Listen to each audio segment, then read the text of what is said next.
Good morning students, welcome to GST class. इस lecture में हम स्टडी करेंगे ब्लॉक्ड आईटीसी अंडर जीएसटी, यानी कि रिस्ट्रिक्शंस ऑन क्रेडिट्स या फिर ब्लॉक्ड क्रेडिट। सेक्शन 17 के सबसेक्शन 5 में इसके बारे में डिस्कस किया गया है। Students, let's start the topic. फिर हम सेक्शन 17 की बात कर रहे थे, जिसमें हमने कल जो डिस्कस किया था वो था आईटीसी को कैसे डिस्ट्रीब्यूट करना है, कैसे उसका विभाजन करना है। उससे पहले हमने पढ़ा था हम कौन से टैक्स में से, जैसे आईजीएसटी है तो उसमें से हम किस किस जीएसटी वाले टैक्स को यूटिलाइज कर सकते हैं, कहाँ पे किसको एडजस्ट कर सकते हैं। हमने एसजीएसटी, सीजीएसटी, यूटीजीएसटी इन सब का डिस्कस किया था। सबसे मेन जो आपको याद रखना था कि अगर आईजीएसटी है तो उसी में से आप सारे फर्दर टैक्सेस को सेट ऑफ कर सकते हो। अगर सीजीएसटी, एसजीएसटी या यूटीजीएसटी है तो उनमें से सिर्फ आईजीएसटी और जो टैक्स है लाइक सीजीएसटी, तो आईजीएसटी प्लस सीजीएसटी इन्हीं को सेट ऑफ कर सकते थे। कल हमने अपॉर्शनमेंट किया था, इसके कुछ एग्जांपल्स किए थे, जिसमें हमने जो सबसे मेन कंसीडर हमने जो चीज़ की थी वो था कि आपने अगर कोई सप्लाई टोटल की है, टोटल में से कुछ सप्लाई आपकी टैक्सेबल है और पार्टली सप्लाई आपकी एग्जाम्प्ट है, तो एग्जाम्प्ट सप्लाईज पे लिया गया आईटीसी आपको वापस करना होगा। उसके लिए हमने फॉर्मूला भी किया था, एग्जाम्पल्स किए थे। और अगर कोई सप्लाई आप पर्सनल यूज़ के लिए ले रहे हो तो ऐसी सप्लाई पे भी आप आईटीसी नहीं ले सकते हो। आईटीसी एक तो तभी मिलेगा जब आपने उसके लिए पहले से टैक्स पे किया हो। दूसरा, अगर आपने कोई सप्लाई पर्सनल यूज़ के लिए यूज़ कर ली तो वहाँ पे भी आप उसके आईटीसी को क्लेम नहीं कर सकते। तीसरा, अगर आपकी टोटल सप्लाई में से पार्टली टैक्सेबल है, पार्टली एग्जम्प्ट है, और अगर आपने पूरी सप्लाई पे आईटीसी ले लिया तो आपको एग्जम्प्ट सप्लाई वाला आईटीसी रिटर्न करना होगा। बच्चे, कल हमने यहाँ तक किया था, किसी को कुछ पूछना है तो पूछो।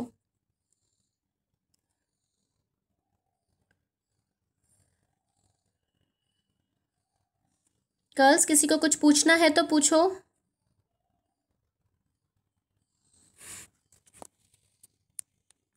Any queries? No ma'am clear है यहाँ तक। ओके, आगे हम स्टार्ट कर रहे हैं रिस्ट्रिक्शंस, यानी कि जब हम इनपुट टैक्स क्रेडिट लेंगे तो उस पर क्या प्रतिबंध लगे हुए हैं, या फिर किन सप्लाईज की टैक्स पे करने पर हमें आईटीसी नहीं मिलेगा। अब हम इसको स्टार्ट कर रहे हैं। अब तक हमने पढ़ा कि हमें या तो आईटीसी मिलेगा तो हम एग्जम्प्ट वाला वापस कर देंगे, टैक्सेबल वाला हम यूज़ कर लेंगे। किसी एक पर्टिकुलर जीएसटी वाले टैक्स को हम दूसरे जीएसटी के लिए यूटिलाइज कर सकते थे। अब बात आती है कि आईटीसी जब मुझे नहीं मिलेगा, यहाँ पे ये बात नहीं है कि रिवर्स करना है, आपको मिलेगा ही नहीं। इसको हम स्टार्ट कर रहे हैं। ITC of tax paid almost every inputs, यानी कि आपने जितने भी इनपुट्स या रॉ मटेरियल आपने रिसीव किए हैं उनके ऊपर आपने जो टैक्स दिया था उन पे आईटीसी हमेशा आपको मिलता है, लेकिन वो तब मिलता है जब सेकंड लाइन में देखिए, जब वो सप्लाई आपकी टैक्सेबल होती है। अब कह रहे हैं जीएसटी में इन सब के लिए अब तक आईटीसी मिलता था, एक्सेप्ट सेक्शन 17 के सबसेक्शन 5 में कुछ लिस्ट ऑफ आइटम्स दी हुई हैं। अगर इनमें से कोई भी सप्लाई है तो उसके ऊपर आईटीसी नहीं मिलेगा। इसके सिवा बाकी सभी टैक्सेबल सप्लाईज के ऊपर हमें आईटीसी अवेलेबल है। नेक्स्ट पैराग्राफ देखिए, जो लिस्ट सेक्शन 17 के सबसेक्शन 5 में गिवन है इनके ऊपर आईटीसी अलाउड नहीं है, चाहे ऐसी गुड्स या सर्विसेज बाकी इनपुट सर्विसेज या कैपिटल गुड्स के जैसे ही सेम ही क्यों ना हो, लेकिन अगर वो इस लिस्ट में एग्जिस्ट करती हैं तो उनके ऊपर आईटीसी नहीं मिलेगा। अब ये लिस्ट क्या है, ये आपको 7-8 पॉइंट्स दिए हुए हैं। अगर आप इनके सबसेक्शन में फर्दर याद नहीं कर सकते हो, जैसे फर्स्ट में लिखा है सेक्शन 17 का सबसेक्शन 5, फिर उसका ए पार्ट यानी कि ए क्लोज, अगर आप इतना नहीं याद रख सकते हो तो सिर्फ आपको याद रखना है सेक्शन 17 का सबसेक्शन 5, उसमें ये 6-7 पॉइंट्स हैं, ये हमें याद करने हैं। सबसे पहला हमारे पास आता है मोटर व्हीकल्स और कन्वेंसेस, यानी कि जो भी हम कार्स वगैरह अगर यूज़ कर रहे हैं। अभी तक हमने पढ़ा था कि अगर कोई कार का बिजनेस है, आपने अब तक जो कंडीशन पढ़ी हुई है, अगर आप कोई सप्लाई बिजनेस के फर्दरेंस के लिए अपने बिजनेस को कंटिन्यू करने के लिए कर रहे हो, वो टैक्सेबल है, उसके ऊपर आईटीसी भी मिलेगा। अब यहाँ पे हम पढ़ेंगे जो 17 के सबसेक्शन 5 में दिया हुआ है, कौन से मोटर व्हीकल की सप्लाई करने पर हमें आईटीसी नहीं मिलेगा। दूसरा सप्लाई ऑफ फूड्स बिवरेजेस, तीसरा वर्क्स कॉन्ट्रैक्ट।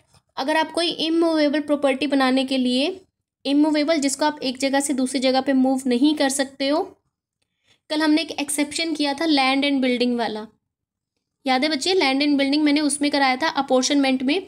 उसके सिवा बाकी सभी एसेट्स को हमने अलग से लेना है। और कैपिटल गुड्स की लाइफ भी हमने 60 मंथ्स की कल कंसीडर की थी, रिमेंबर दैट? यस मैम, वो 40 years वाला ना। हाँ ठीक है बच्चे। अब अगर आपने कोई इमूवेबल प्रॉपर्टी बनानी है, उसके ऊपर कोई कंस्ट्रक्शन चल रही है, पूरी बिल्डिंग नहीं, सिर्फ कंस्ट्रक्शन की बात हो रही है। कंस्ट्रक्शन में आप रिपेयर लोगे, आप ऑल्ट्रेशंस ले सकते हो, रेनोवेशन ले सकते हो, ये सारी चीज़ें, इनके ऊपर भी आईटीसी नहीं मिलेगा। ये वो लिस्ट है बच्चे जिनके ऊपर हमें आईटीसी नहीं मिलेगा। अगर कंपोजिशन स्कीम, ये हम पहले भी डिस्कस कर चुके हैं, अगर कोई पर्सन कंपोजिशन स्कीम के अंडर टैक्स दे रहा है तो वो आईटीसी क्लेम नहीं कर सकता। रीज़न आप बताओगे? रीज़न बताओ बच्चे। मैम वो ऑलरेडी कंपोजिशन लेवी, वो कंपोजिशन स्कीम के अंदर ऑलरेडी बेनिफिट्स ले रहा है, तो अब वो नहीं कर सकता। हाँ उसके अंदर हाँ उसको नहीं मिलेगा। ठीक है। उसके बाद फिफ्थ पॉइंट हमारे पास है, इनकी डिटेल भी अभी करनी है विद एग्जांपल्स। फिफ्थ हमें कह रहा है कि अगर कोई नॉन रेजिडेंट टैक्सेबल पर्सन, ये आप इनकम टैक्स से पढ़ चुके हो, रेजिडेंट नॉन रेजिडेंट, अगर कोई नॉन रेजिडेंट टैक्सेबल पर्सन यानी कि वो जीएसटी एक्ट में रजिस्टर्ड तो है लेकिन वो नॉन रेजिडेंट है, उसने अगर कोई सप्लाई रिसीव की है तो भी वो उसके ऊपर आईटीसी क्लेम नहीं कर सकता। उसके बाद अगर कोई गुड्स या सर्विसेज पर्सनल यूज़ के लिए आपने यूज़ कर ली, उनके ऊपर भी आईटीसी नहीं मिलेगा। कोई गुड्स आपकी चोरी हो गई, गुम हो गई, ख़राब हो गई, आपने राइट ऑफ कर दिया, आपने किसी को गिफ्ट दे दिया, फ्री सैंपल बांट दिए, तो भी आप उसके ऊपर आईटीसी नहीं ले सकते हो। क्यों? क्योंकि ऐसी गुड्स बिजनेस के कंटिन्यूएशन के लिए यूज़ नहीं हुई। उसके बाद अगर आपने अब कोई टैक्स दिया है जो कि आपके पहले वाले किसी टैक्स के रीज़न की वजह से अराइज हुआ है, जैसे आपने टैक्स की चोरी की है, जैसे आपने गुड्स का गबन कर लिया, आपने गबन वर्ड सुना होगा, आपने गुड्स को छुपा लिया, गुड्स का हरण कर लिया, आपको गोडाउन में गुड्स रखने थे लेकिन आप अपने घर ले गए, बिजनेस में शो नहीं किया, अगर इन सब रीज़न की वजह से आप कहीं ना कहीं फंस जाते हो, तब आपको जो टैक्स देना है तो ऐसे दिए गए टैक्स के ऊपर भी आईटीसी नहीं मिलेगा। बच्चे बेसिक मीनिंग क्लियर है यहाँ तक? Yes ma'am. Yes ma'am. अब हम इनके पॉइंट्स कर रहे हैं। सबसे पहला पॉइंट हमने पढ़ा था motor vehicles and conveyances. Next page पे आ जाइए। पहला है मोटर व्हीकल्स वाला। ये आपके बुक में बच्चे कुछ अलग तरीके से मिलेगा, आप प्लीज़ इसके अकॉर्डिंग कीजिए, बुक में से पढ़ोगे आपको फटाफट क्लियर हो जाएगा। फर्स्ट हमारे पास है मोटर व्हीकल्स और कन्वेंसेस। नॉर्मली इनके ऊपर आईटीसी नहीं मिलेगा क्योंकि हमने इसको फर्स्ट पॉइंट में डाला था। ब्लॉक्ड क्रेडिट सेक्शन 17 के सबसेक्शन 5 का फर्स्ट पॉइंट था। नॉर्मली इनके ऊपर आईटीसी नहीं मिलता।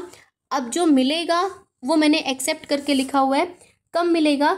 जब आप मोटर व्हीकल्स या किसी भी तरह की 4 व्हीलर 2 व्हीलर का प्रयोग टैक्सेबल सप्लाई के लिए कर रहे हो या फिर गुड्स को ट्रांसपोर्ट करने के लिए कर रहे हो। आई एम रिपीटिंग, आप मोटर व्हीकल्स यानी कि गाड़ी वगैरह, 4 व्हीलर्स 2 व्हीलर्स 10 व्हीलर्स 12 व्हीलर्स जितने भी हों, उन व्हीकल्स का प्रयोग जब आप वैसे इनके ऊपर आईटीसी नहीं मिलेगा। अगर आप इनका यूज़ टैक्सेबल सप्लाई देने के लिए कर रहे हो या फिर गुड्स की ट्रांसपोर्टेशन यानी एक जगह से दूसरी जगह या फिर सप्लायर से रिसिपिएंट तक गुड्स पहुंचाने के लिए अगर व्हीकल्स का यूज़ कर रहे हो तो इनके ऊपर आईटीसी मिल जाएगा। अब इनकी कंडीशंस आती हैं। अगर आपकी मोटर व्हीकल्स जिनसे आप या तो गुड्स को ट्रांसपोर्ट कर रहे हो, डंपर्स जो होते हैं ना बच्चे, वो आपने देखा होगा कूड़ा उठाने वाली वो ट्रॉलीज आती हैं, फिर उनमें से वो हाथ से नहीं निकालते, उनको उल्टा कर देते हैं तो वो सारा कूड़ा निकल जाता है। देखे हैं आपने डंपर्स, डंपिंग यार्ड्स वगैरह।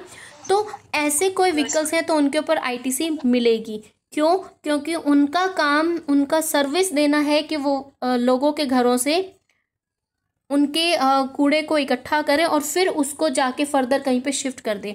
तो ऐसे मोटर व्हीकल्स के ऊपर आईटीसी अलाउड है।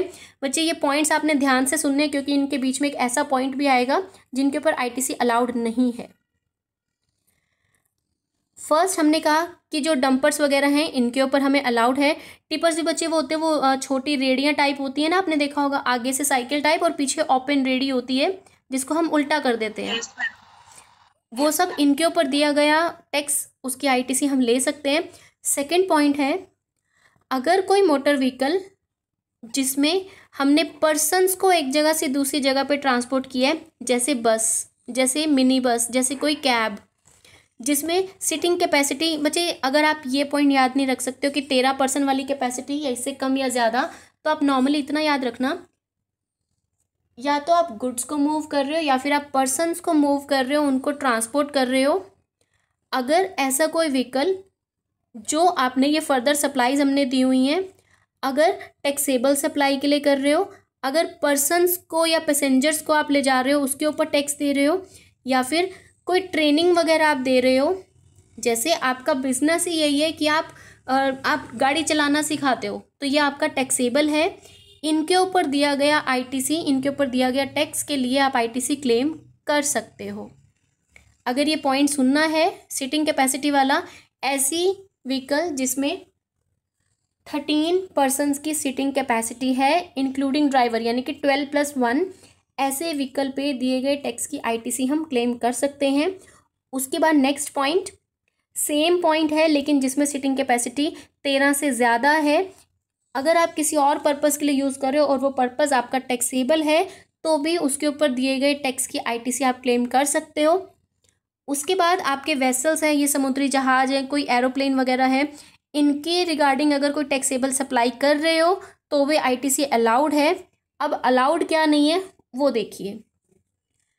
ITC is not allowed on services of general insurance. अगर आपने कोई इंश्योरेंस किया है, कोई सर्विस है, जैसे आप कहते हो ना कि हमने बाइक सर्विस के लिए दी है, गाड़ी आज सर्विस होने गई है, अपनी टर्म्स अपनी डेली रूटीन में आप सुनते हो, जब कोई चीज़ सर्विस के लिए जा रही है, सिर्फ माइनर सा रिपेयर या मेंटेनेंस हो रहा है, तो ऐसी एक्सपेंसेस के ऊपर दिया गया टैक्स आप उसके रिगार्डिंग आईटीसी क्लेम नहीं कर सकते हो।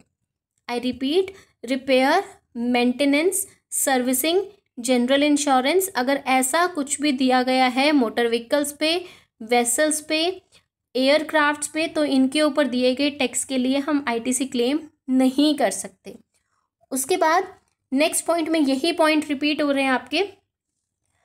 अगर आपका जनरल इंश्योरेंस है, सर्विस, रिपेयर, मेंटेनेंस है, अगर जीएसटी एक्ट में जिन आइटम्स के ऊपर आईटीसी लेना अलाउड है तो ले सकते हैं, लेना अलाउड नहीं है तो नहीं ले सकते। नेक्स्ट पॉइंट पे आइए। नेक्स्ट पेज पे बच्चे एग्जाम्पल्स हैं इसके। सबसे पहला एग्जाम्पल, एक कार डीलर है, वो आईटीसी उसके लिए अलाउड है कब, जब वो अपनी कार्स को दोबारा बेचने के लिए ख़रीद रहा है, यानी कि बिजनेस के फर्दरेंस के लिए है। नंबर 2, अगर उसने कोई कैब सर्विस दी है, यानी कि वो लोगों को बिठा के एक जगह से दूसरी जगह ले जा रहा है, यानी कि ट्रांसपोर्टेशन ऑफ पैसेंजर्स, तो भी आईटीसी अलाउड है। कोई ड्राइविंग स्कूल है तो भी आईटीसी अलाउड है। सेकंड पॉइंट, अगर आप किसी मैन्युफैक्चरिंग कंपनी ने कार्स परचेज़ की हैं, बच्चे एक सेकंड रुकिए, हाँ जी, अगर किसी मैन्युफैक्चरिंग कंपनी ने कार्स परचेज़ की हैं, उनके ऊपर टैक्स दिया है, यहाँ तक ओके है क्योंकि उन्होंने इनपुट टैक्स दे दिया। अब अगर कंपनी ऐसी कार्स का यूज़ अपने एम्प्लॉय के लिए कर रही है जो कि ऑफिशियल यूज़ के लिए उस कार को रख रहा है, तो ऐसी कार पे दिया गया टैक्स, उसके लिए हम आईटीसी क्लेम नहीं कर सकते। आई रिपीट, अगर कोई कंपनी कोई व्हीकल परचेज कर रही है और अपने सिर्फ किसी 1 या 2 एम्प्लॉय को उस कार को यूज़ करने के लिए दे रही है, भले ही वो ऑफिशियल यूज़ है, लेकिन ऐसी कार पे दिए गए टैक्स के लिए आईटीसी ब्लॉक की गई है, उसके ऊपर हम आईटीसी क्लेम नहीं कर सकते। नेक्स्ट पॉइंट देखिए, एक पॉइंट छोड़ के बच्चे उसका नेक्स्ट देखो, इसी से रिलेटेड है, सेम है। अगर किसी कंपनी ने कार ली है, ट्रांसपोर्टेशन कर रही है अपने एम्प्लॉय का, लेकिन एम्प्लॉय को घर से उठा के ले जा रही है और वापस घर छोड़ रही है, तो आईटीसी अलाउड है। जैसे आपने देखा होगा स्कूल बसेस होती हैं, आपने देखा होगा कंपनी की मिनी बसेस चलती हैं कि उनके एम्प्लॉयज़, उनकी लेबर उसी में आती है और उसी में जाती है। ऐसी खरीदी गई व्हीकल्स के ऊपर दिया गया टैक्स, तो उसके लिए हम आईटीसी क्लेम कर सकते हैं। लेकिन अगर किसी पर्टिकुलर एम्प्लॉय को कोई व्हीकल यूज़ करने के लिए दिया जा रहा है, चाहे वो ऑफिशियल यूज़ है, तो भी उसके ऊपर आईटीसी अलाउड नहीं है। इससे ऊपर वाला पॉइंट देखिए, कोई कंपनी कार परचेज कर रही है जिनका काम है कार्स को रेंट आउट करना यानी किराए पे देना, जिसमें वो लोगों को एक जगह से दूसरी जगह ले जाते हैं, तो ये सेम कैब वाला हो गया, इस पर भी आईटीसी अलाउड है। उसके बाद एयरक्राफ्ट वाला पॉइंट देखिए, आपके जो मोटर व्हीकल्स और कन्वेंसेस हमने लिखे हैं, कन्वेंसेस में आपके समुद्री जहाज और आपके एयर में उड़ने वाली सारे तंत्र यंत्र जो भी होते हैं वो सब अलाउड है। ITC on aircraft purchased by manufacturing company for official use, same आ गया ऊपर जैसा। अगर ऑफिशियल यूज़ के लिए भी कर रहे हैं, इट्स सीईओ कोई पर्टिकुलर एम्प्लॉय हो गया तो ब्लॉक है। अगर एयरक्राफ्ट खरीदा है किसी एविएशन स्कूल ने जहाँ पे वो ये सिखाते हैं कि जहाज को, एरोप्लेन को उड़ाना कैसे है, तो इनके ऊपर दिया गया टैक्स के लिए आईटीसी अलाउड है। कोई जनरल इंश्योरेंस है कार का, अभी हमने पढ़ा कि इनके लिए आईटीसी ब्लॉक है, पिछले पेज पे पढ़ा था। उसके बाद अगर किसी ट्रक वगैरह की मेंटेनेंस के लिए दिया है, रिपेयर के लिए दिया है, तो अलाउड तो है, लेकिन वो तभी अलाउड है जब हमारा जीएसटी एक्ट में उसके लिए आईटीसी देने या ना देने के रिगार्डिंग प्रोविज़न प्रॉपर मेंशन है, तो ही आईटीसी ले सकते हैं, अदरवाइज आईटीसी ब्लॉक है। बच्चे यहाँ तक क्लियर है? Girls first point clear? तो नॉर्मली आपने बस क्या करना है कि मोटर व्हीकल्स कन्वेंसेस पे आपको हमेशा वैसे तो आईटीसी मिल जाता है, और वो आईटीसी आपको तभी मिलेगा जब आप पैसेंजर्स को मूव कर रहे हो, कोई भी टैक्सेबल सप्लाई कर रहे हो, तो हमेशा आप आईटीसी ले सकते हो। जब आप आईटीसी नहीं ले सकते तो वो कब नहीं लोगे? वो छोटी छोटी चीज़ें जैसे जनरल इंश्योरेंस, जैसे आपने कोई रिपेयर मेंटेनेंस कराई है, आपने कोई सर्विस वगैरह कराई है, तो आईटीसी नहीं मिल सकता, अदरवाइज मिल सकता है। बच्चे मोटर व्हीकल्स का पॉइंट क्लियर है? Yes ma'am. सेकेंड पॉइंट पे आइए, supply of goods and services. ये भी सेक्शन 17 के सब सेक्शन 5 में है कि कब आईटीसी मिलेगी, कब नहीं मिलेगी। अब देखो, जैसे कोई खाने पीने की चीज़ें हैं, नॉर्मली आईटीसी अलाउड है, हर चीज़ पे अलाउड है। अगर वो सप्लाई आपने टैक्सेबल सप्लाई है, जो आप सेल कर रहे हो, आपकी आउटवर्ड सप्लाई है, अगर वो टैक्सेबल है तो आईटीसी अलाउड है। अगर वो टैक्सेबल नहीं है, वो एग्जम्प्ट है, तो उसके ऊपर आईटीसी भी अलाउड नहीं है। अब वो क्या क्या सर्विसेज हैं? फूड बिवरेजेस, खाने पीने की चीज़ें। कोई आप केटरिंग सर्विस दे रहे हो, बच्चे केटरिंग सर्विस समझते हो ना? Yes ma'am. बताओ। मैम केटरिंग सर्विसेज वही होती है ना वगैरह में खाना हाँ बनाने का वो करते हैं। हाँ हाँ बिल्कुल वही होता है। हाँ। तीसरा ब्यूटी ट्रीटमेंट, ये जिनको आप नॉर्मल ब्यूटी पार्लर, सैलून वगैरह बोलते हो। Cosmetic, plastic surgery, health services या कोई लाइफ इंश्योरेंस वगैरह है। अगर ये सब सप्लाई टैक्सेबल सप्लाईज हैं, यानी आउटवर्ड सप्लाई आपकी टैक्सेबल है, तो आईटीसी मिल जाएगा, अदरवाइज नहीं मिलेगा। नीचे आइए, आईटीसी इज अलाउड कब मिलेगा? अब पहले पॉइंट्स पढ़िए। किसी क्लब की मेंबरशिप कंपनी का कोई एम्प्लॉय ले सकता है, कंपनी का कोई सीईओ ले सकता है। अब कंडीशंस आएंगी, कोई जिम वगैरह है, हेल्थ या फिटनेस सेंटर है।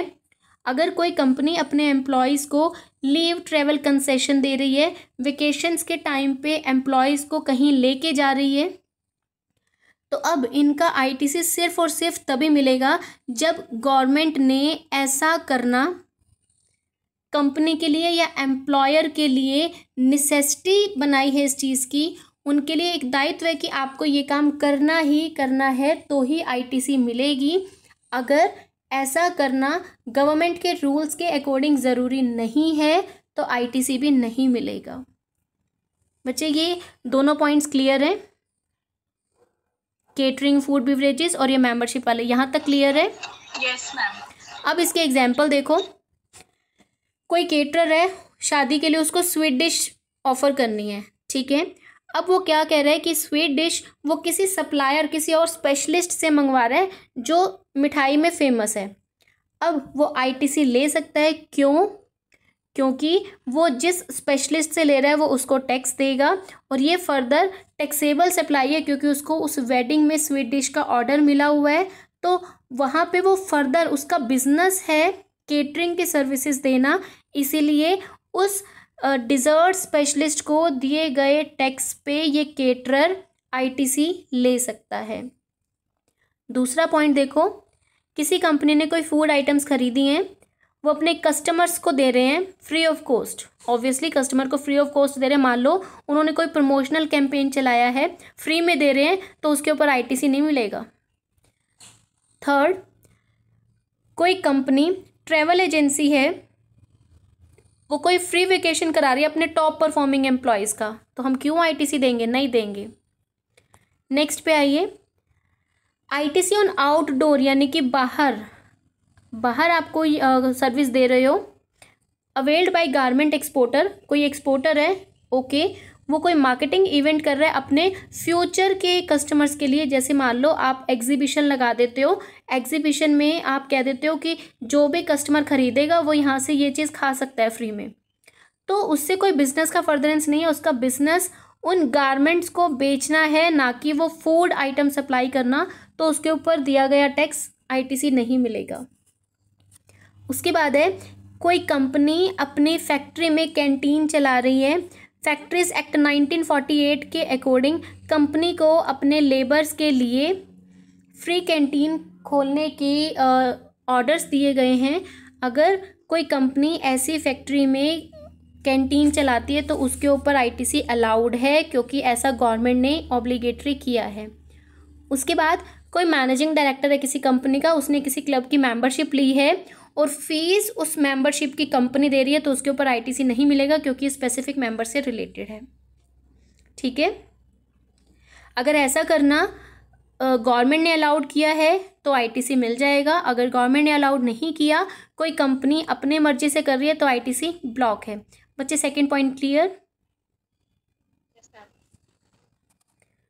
थर्ड पे आइए, works contract services for construction of N immovable property.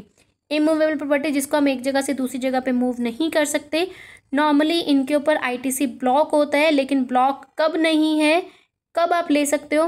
पहला फर्स्ट पॉइंट वही है, फर्दर सप्लाई। आपने कोई टैक्सेबल फर्दर सप्लाई करने के लिए अगर टैक्स दिया है तो आईटीसी मिल जाएगा। दूसरा, आपकी इमूवेबल प्रॉपर्टी जब कोई प्लांट या मशीनरी है तो भी उसके ऊपर आईटीसी मिलेगा। तीसरा, जब आपने कंस्ट्रक्शन अपने नाम से नहीं किया, आप कस्टमर को सप्लाई देने के लिए उस प्लांट एंड मशीनरी का यूज़ कर रहे हो, तो आपको ऐसी सर्विस पे दिए गए टैक्स का आईटीसी मिलेगा।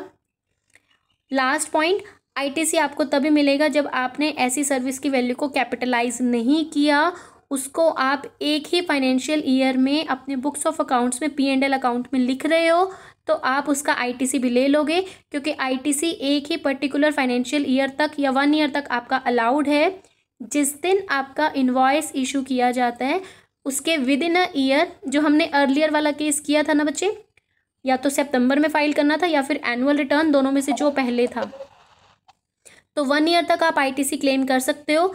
अगर आपने उसको कैपिटलाइज कर दिया तो आप उसकी आईटीसी नहीं ले सकते। अगर कैपिटलाइज नहीं किया तो उस फाइनेंशियल ईयर में आप उसके लिए आईटीसी ले सकते हो। अब आते हैं इसके एग्जांपल्स।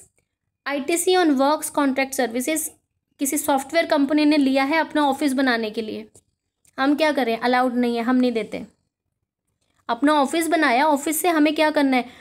अगर वो वहाँ से कोई सप्लाई करेंगे तब वो उसके लिए टैक्सेबल जो हमने सप्लाई की है उसके दिए गए टैक्स पे आईटीसी मिलेगा। लेकिन किसी कंपनी ने अपना ऑफिस बनाया तो हम आईटीसी नहीं देंगे। सेकंड पॉइंट पे आइए, किसी ऑटोमोबाइल कंपनी ने कंस्ट्रक्शन की है, मान लो एक कोई ऐसी जगह बनाई है, जैसे हम कहते हैं ना स्टेज बना देते हैं या कुछ हम उठी हुई कोई चीज़ बना देते हैं, हमने ऐसी कोई चीज़ बनाई है जिसके ऊपर हम मशीनरी को प्लेस करेंगे, मशीनरी रखने के लिए कोई जगह बनाई है। अब उस मशीनरी से अगर आप सप्लाई कर रहे हो, वो सप्लाई टैक्सेबल है तो आईटीसी मिल जाएगा। अगर उस मशीनरी को आप जहाँ पे रख रहे हो वो ना तो प्रोडक्शन प्रोसेस में यूज़ हो रही है, ना ही उससे की जाने वाली सप्लाई आपकी टैक्सेबल है, तो आईटीसी नहीं मिलेगा। टैक्सेबल सप्लाई के लिए मशीनरी यूज़ कर रहे हो तो आईटीसी मिल जाएगा। उसके बाद किसी कंपनी ने, मैंने शॉर्ट में लिखे बच्चे WCS, वर्क कॉन्ट्रैक्ट सर्विसेज, अगर आपने अपनी ऑफिस बिल्डिंग की रिपेयर के लिए किया है और कंपनी ने इसको अपने P&L में लिख दिया तो आईटीसी मिल जाएगा। P&L में ना लिख के कैपिटलाइज कर दिया तो आईटीसी नहीं देंगे। उसके बाद किसी कंपनी ने सीमेंट टाइल्स वगैरह खरीदी हैं, किसी आर्किटेक्ट की सर्विसेज ली हैं, किस लिए? For the construction of its office building, अपनी बिल्डिंग बनाने के लिए, हम आईटीसी नहीं देंगे। लेकिन अगर उन्होंने ये सर्विसेज लेके सिर्फ रेनोवेशन किया है, पूरा का पूरा नया नहीं बनाया, सिर्फ उसको एक नया रूप दिया, रेनोवेशन कर दिया और उसको P&L में लिखा है, तो आईटीसी दे देंगे। बच्चे यहाँ तक क्लियर है? Yes ma'am. आपको बस सबसे मेन याद क्या रखना है, वो बस ये याद रखना है कि अगर किन्हीं भी चीज़ों से हम टैक्सेबल सप्लाई कर रहे हैं तो आईटीसी ले लेंगे, टैक्सेबल सप्लाई नहीं कर रहे तो आईटीसी भी ब्लॉक है। और अगर आपकी कोई सप्लाई जिसको आपने कैपिटलाइज कर दिया तो भी आईटीसी नहीं मिलेगी। P&L में लिख दिए कोई खर्चे, छोटे खर्चे जैसे रिपेयर है, मेंटेनेंस है, सर्विस है, इंश्योरेंस है, तो इनको भी हम P&L में लिख सकते हैं, इसीलिए इनका आईटीसी मिल जाएगा। अदरवाइज और किसी चीज़ पे हमें आईटीसी नहीं मिलेगा। फोर्थ पॉइंट है, अगर कोई सप्लाई जो आपने कंपोजिशन के लिए की है तो आईटीसी नहीं मिलेगा। अगर कोई नॉन टैक्सेबल पर्सन ने गुड्स रिसीव किए हैं तो भी आईटीसी नहीं मिलेगा। लेकिन अगर उसने गुड्स इंपोर्ट की हैं तो उसने टैक्स पे किया होगा, उसने BCD पे किया होगा, बेसिक कस्टम ड्यूटीज़ उसने पे की होंगी, तो उसके लिए उसको आईटीसी मिल जाएगा। अदरवाइज नॉन टैक्सेबल पर्सन अगर कोई सप्लाई रिसीव करता है तो उसके ऊपर आईटीसी नहीं मिलेगा। इसमें जो आपको याद रखना है, अगर वो गुड्स इंपोर्ट कर रहे हैं तो आईटीसी मिलेगा, अगर वो सर्विसेज इंपोर्ट कर रहे हैं तो आईटीसी ब्लॉक है। 6 पॉइंट, पर्सनल यूज़ के लिए आप चीज़ों को यूज़ कर रहे हो, गुड्स सर्विसेज को, नो आईटीसी। अगर आपकी कोई चीज़ गुम हो जाती है, राइट ऑफ कर दी, नो आईटीसी। अगर कोई टैक्स आपने फ्रॉड के लिए, डिटेंशन के लिए, या फिर अभी जो मैंने बताया था गुड्स का गबन कर लिया, चोरी कर ली, गायब होगी, इनके लिए अगर कोई टैक्स पे किया है, अगर आप किसी भी फ्रॉड केसेस में फंस जाते हो तो आपने उनके लिए जो टैक्स दिया है उनके ऊपर भी आईटीसी नहीं मिलेगा। आपकी बुक में इसको सेक्शन वाइज डिनोट किया गया है, सेक्शन 74, 129 एंड 130। सेक्शंस नहीं याद रख सकते तो आप बस ये कह देना, गुड्स का गबन, गुड्स की चोरी, या कंपनी के साथ कोई भी फ्रॉड के लिए आपने कोई टैक्स पे किया है तो उसके ऊपर भी आईटीसी अलाउड नहीं है। बच्चे यहाँ तक क्लियर है? Yes ma'am. ये अब आपका हो गया ब्लॉक्ड क्रेडिट, आपको कब क्रेडिट मिलेगी, कब नहीं मिलेगी। ठीक है, क्लियर? एग्जाम्पल्स में कोई डाउट तो नहीं है किसी को? No ma'am. ठीक है, ये अब आपका हो गया ब्लॉक्ड क्रेडिट, इसको प्लीज़ आप पढ़ लेना। नेक्स्ट लेक्चर में हम इसके आगे का डिस्कस करेंगे, वो है हमारा कि स्पेशल केसेस में कब आईटीसी मिलेगी, मतलब कौन से ऐसे स्पेशल केसेस हैं, लाइक रजिस्ट्रेशन, लाइक कोई पर्सन नॉर्मल स्कीम से कंपोजिशन में आ रहा है, कंपोजिशन से नॉर्मल टैक्स पेइंग में जा रहा है, कोई पर्सन अभी तक जो टैक्सेबल था वो फ्यूचर में टैक्सेबल ही नहीं है, ये सब स्पेशल केसेस हैं। हम नेक्स्ट लेक्चर में इनको डिस्कस करेंगे। तब तक आप प्लीज़ इस चैप्टर को पढ़ लो, इसे समझ लो।